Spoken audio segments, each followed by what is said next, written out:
Salut les amis pêcheurs! Et si je vous disais que votre tout premier réflexe en arrivant sur un lac gelé est probablement la raison principale pour laquelle vous rentrez souvent bredouille? Oui, ce geste que vous faites machinalement, sans même y penser. Aujourd'hui, on va décortiquer ensemble cette erreur monumentale que 90% des pêcheurs font en choisissant leur trou. Et je parie que vous la faites aussi. Restez bien attentifs, parce que ce que je vais vous révéler pourrait bien changer radicalement vos prochaines sorties de pêche blanche. On va mettre le doigt sur la cause de beaucoup de vos journées sans touche. D'ailleurs, vous pensez déjà savoir de quoi je parle. Mettez votre idée dans les commentaires maintenant, et on verra à la fin de la vidéo si vous aviez vu juste. Pourquoi cette erreur est-elle si répandue? C'est simple, elle est ancrée dans nos habitudes. On arrive au bord de l'eau, on est excité, on veut pêcher le plus vite possible. Alors on marche quelques mètres, on choisit un endroit qui nous paraît bien, sans trop de neige, pas trop loin de la voiture, et hop, on sort la tarière. C'est une routine transmise de génération en génération. On a tous entendu nos aînés dire « le poisson est là où il est, faut juste tomber dessus ». C'est une philosophie basée sur la chance. Mais la pêche, et surtout la pêche sur glace où le poisson est moins mobile, c'est avant tout une question de stratégie et d'observation. Cette habitude de percer à la hâte nous empêche de voir les indices cruciaux que le lac nous offre. On répète la même erreur saison après saison, simplement parce que c'est comme ça qu'on a toujours fait. Bloc 1. L'erreur fatale, percer à l'aveugle. Voilà le cœur du problème. Arriver sur la glace et donner le premier coup de tarière sans une phase d'observation préalable, c'est comme entrer dans une pièce sombre et tirer au hasard en espérant toucher une cible. Vous dépensez de l'énergie, vous faites du bruit et surtout, vous basez toute votre journée de pêche sur un pur coup de dé. Imaginez un chasseur qui tirerait sans même avoir repéré sa proie ou ses traces. C'est impensable, n'est-ce pas? Pourtant, en pêche sur glace, c'est ce que font la majorité d'entre nous. On se fie à l'instinct, à une intuition vague, ou pire, à la facilité. Le premier trou que vous percez devrait être le résultat d'une analyse, même rapide, de l'environnement, et non pas le point de départ de votre exploration. C'est une inversion totale de la logique qui coûte énormément de poissons. Bloc 2. Premier réflexe, première erreur. Parlons concrètement de ce premier réflexe. Vous sortez de la voiture, le matériel est lourd, il fait froid. L'objectif inconscient est de s'installer le plus vite possible pour enfin commencer à pêcher. Votre cerveau choisit donc le chemin le plus court, la solution de facilité. Vous allez marcher droit devant vous sur une centaine de mètres et décider que c'est bon ici. Cette décision n'est dictée par aucune logique de pêche, mais uniquement par un besoin de confort et d'efficacité humaine. Le poisson, lui, n'a que faire de savoir si vous êtes près de votre thermos de café. Il se trouve là où la structure, la nourriture et l'oxygène lui conviennent. En laissant la paresse ou la hâte guider votre choix, vous laissez 99% du potentiel du lac inexploré et vous vous contentez de la zone la plus évidente et souvent la moins productive. Bloc 3. Pensez comme un poisson, pas comme un marcheur. Pour corriger cette erreur, il faut un changement de mentalité radical. Vous devez cesser de penser comme un humain qui se déplace sur la glace et commencer à penser comme un poisson qui vit sous la glace. Le poisson ne voit pas la surface, il ne sait pas où est le parking. Sa vie est dictée par la topographie sous-marine, les cassures, les hauts fonds, les herbiers, les amas rocheux. Ce sont ses autoroutes, ses zones de repos et ses garde-manger. Votre mission, avant même de penser à votre ligne, est de devenir un détective de ces structures. Vous devez vous demander, si j'étais un brochet aujourd'hui, avec ce temps, où serais-je posté pour chasser? Si j'étais une perche, où me cacherais-je en groupe? C'est cette projection mentale qui doit guider vos pas sur la glace, et non la distance qui vous sépare de votre véhicule. Bloc 4. Le mythe du bon coin, des autres. Une autre facette de cette erreur est le mimétisme. On arrive sur le lac et on voit un groupe de pêcheurs agglutinés à un endroit. Le réflexe est de se dire, s'ils sont là, c'est que ça doit mordre. Alors on va s'installer pas trop loin, en espérant profiter de leur bon coin. C'est une erreur de jugement terrible. La plupart du temps, ce groupe de pêcheurs a simplement commis la même erreur que tout le monde. Ils se sont arrêtés au premier endroit qui leur semblait pratique. Ils sont peut-être là depuis 3 heures, sans avoir eu une seule touche. Se fier à la présence d'autres pêcheurs, c'est déléguer votre stratégie à des gens qui n'en ont probablement pas. Le vrai bon pêcheur est souvent celui que vous voyez seul, à l'écart, dans un endroit qui semble illogique. C'est probablement celui qui a pris le temps d'observer. Bloc 5. Alors, par où commencer? Levez les yeux.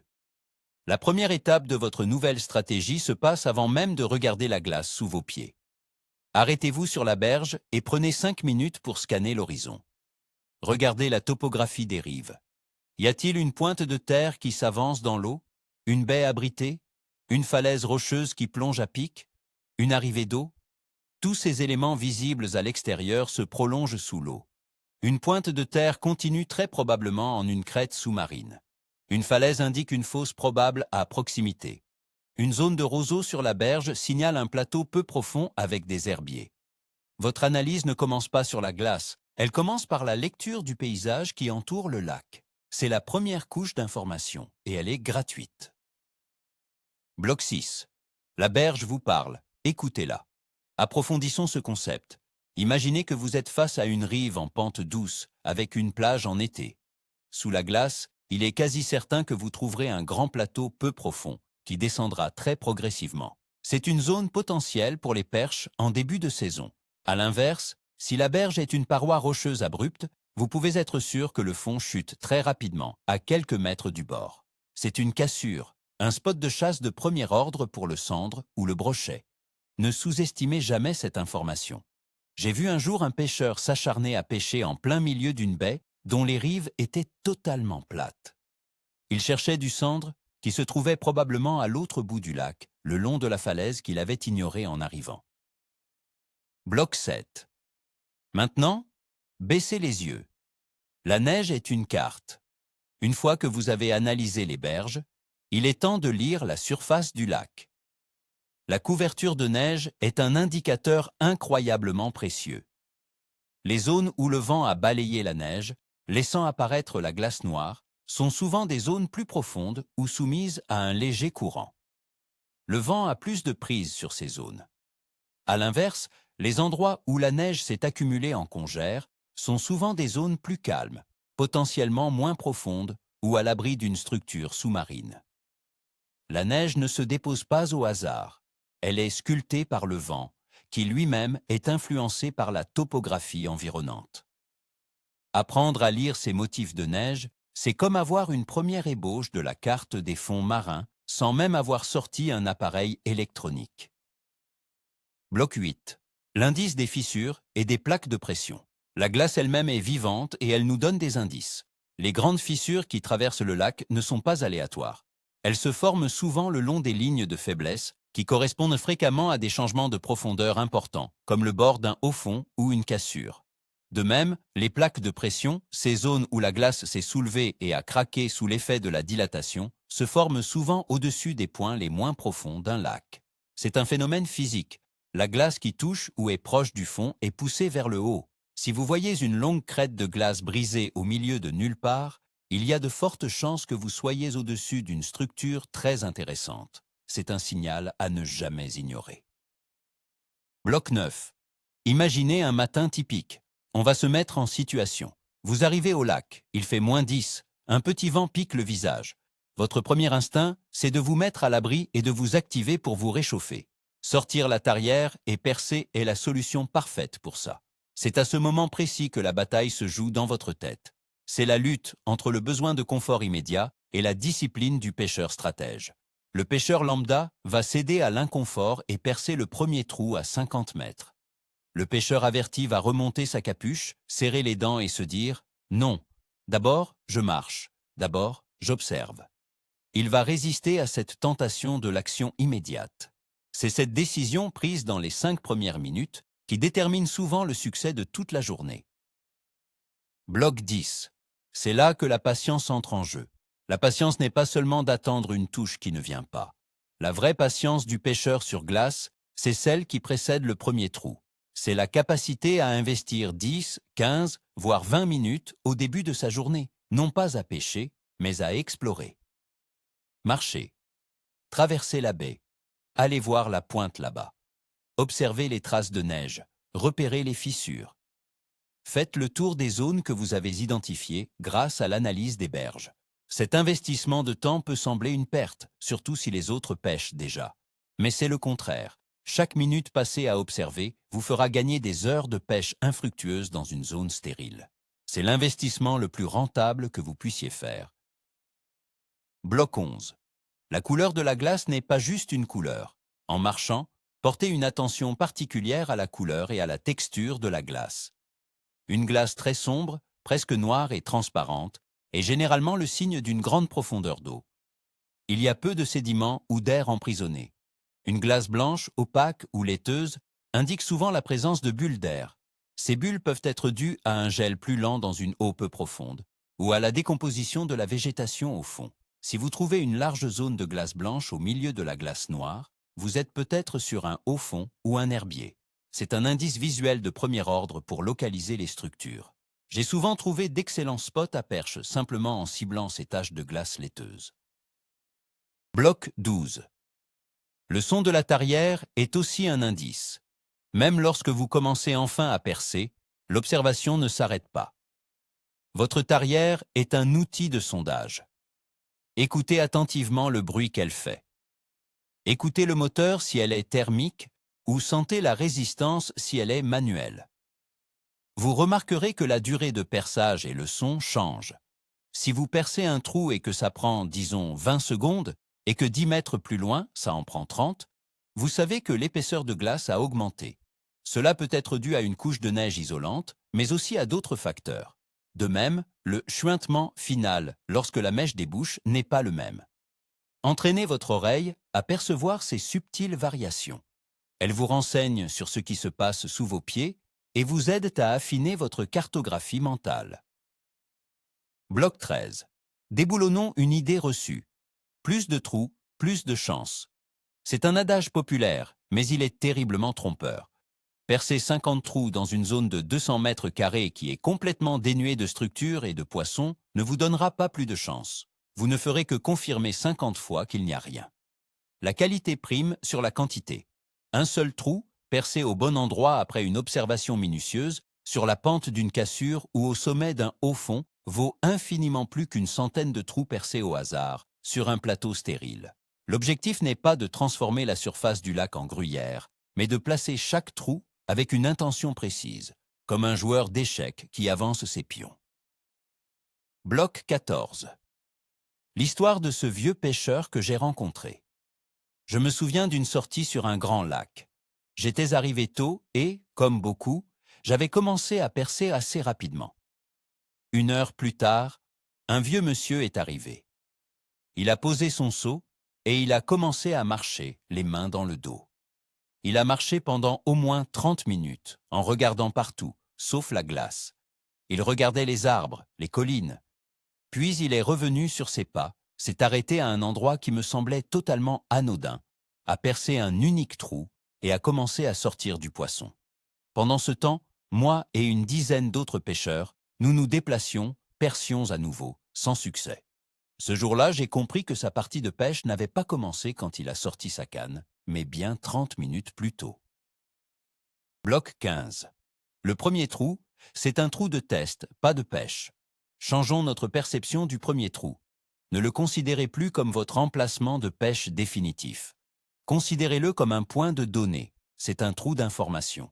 Une fois percé, votre première action ne devrait pas être de mettre un appât à l'eau, mais de sonder. Si vous avez un échosondeur, c'est le moment de l'utiliser pour confirmer la profondeur et voir la nature du fond. Si vous n'en avez pas, un simple plomb et une ligne graduée feront l'affaire. Est-ce profond? Est-ce que le plomb s'enfonce dans la vase ou tape sur du dur? Remonte-t-il des débris de végétation? Ce premier trou est votre premier contact avec le monde sous-marin. Il doit valider ou infirmer l'hypothèse que vous avez formulée pendant votre phase d'observation. Bloc 16. Ne tombez pas amoureux de votre premier trou. Une autre erreur courante est l'obstination. On a passé du temps à choisir un endroit, on a percé, on s'est installé. Psychologiquement, on a envie que ce soit le bon. Alors, on attend. 30 minutes, 1 heure. On se dit, ça va venir. C'est une erreur. Si après 15 ou 20 minutes, vous n'avez eu aucune touche, aucune indication de présence de poisson sur votre sondeur, il faut bouger. Mais attention, bouger ne veut pas dire repartir à l'aventure au hasard. Bouger avec une logique. Si votre premier trou était à 10 mètres de fond, percez le suivant un peu plus loin pour trouver la cassure à 12 mètres, ou un peu plus près pour trouver le haut du plateau à 8 mètres.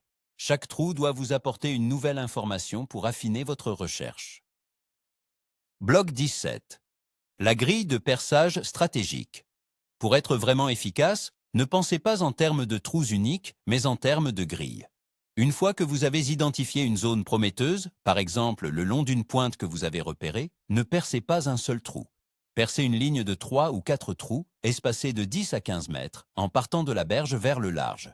Sondez rapidement chaque trou. Vous allez ainsi matérialiser la pente de la cassure. Vous saurez instantanément que le premier trou est à 4 mètres, le deuxième à 7, le troisième à 12. Vous aurez une image mentale claire de la structure. Vous pourrez alors décider de pêcher sur le haut de la cassure, en plein dans la pente, ou juste en bas. C'est une approche systématique, bien plus efficace que le hasard. Bloc 18. Pensez en 3 dimensions. Ce n'est pas plat là-dessous. C'est peut-être le résumé le plus important. Nous marchons sur une surface bidimensionnelle, plate. Mais le monde dans lequel le poisson évolue est en 3 dimensions, plein de reliefs, de cachettes et de couloirs. L'erreur fondamentale est d'appliquer notre vision en 2 dimensions à la pêche. En observant les berges, la neige, la glace, vous collectez des indices pour essayer de reconstituer ce monde en 3 dimensions dans votre tête. Chaque trou percé est une fenêtre qui vous permet de vérifier votre modèle mental. Le bon pêcheur sur glace n'est pas celui qui a le meilleur matériel, c'est celui qui a la meilleure représentation mentale en 3 dimensions du fond du lac. Bloc 19. L'erreur, c'est de dissocier le dessus et le dessous. Pour le dire autrement, l'erreur que nous faisons tous est de voir la surface de la glace comme une barrière qui nous sépare du monde des poissons. En réalité, ce n'est pas une barrière, c'est un miroir déformant. C'est une surface qui porte les stigmates et les indices de ce qui se passe en dessous et autour. Le vent, le froid, la géologie, tout interagit pour laisser des traces à la surface. Notre travail n'est pas de percer cette surface au hasard pour voir ce qu'il y a derrière, mais d'apprendre à lire ces traces pour savoir où percer. La solution au mystère n'est pas cachée sous la glace, elle est souvent écrite en toutes lettres dessus. Il suffit d'apprendre à déchiffrer le langage. Bloc 20. En résumé, la précipitation est votre pire ennemi. Si vous ne deviez retenir qu'une seule chose de tout ça, c'est la suivante. En pêche sur glace, la précipitation est votre ennemi numéro 1. L'envie d'agir, de faire quelque chose, de percer, est un piège. La véritable action efficace, celle qui mène au poisson, est une action invisible, l'observation. Le vrai travail du pêcheur sur glace ne commence pas quand la tarière tourne. Il commence dès l'instant où il pose le pied hors de sa voiture. C'est un changement de paradigme complet. Au lieu de vous dire « je vais pêcher là », vous devriez vous dire « je vais d'abord comprendre où je dois pêcher ». Cette simple nuance peut faire la différence entre une journée frustrante et une journée mémorable. Voilà, les amis, on arrive à la fin. Pour résumer, l'erreur que font 9 pêcheurs sur 10, c'est de se concentrer sur l'action de percer plutôt que sur l'art de l'observation.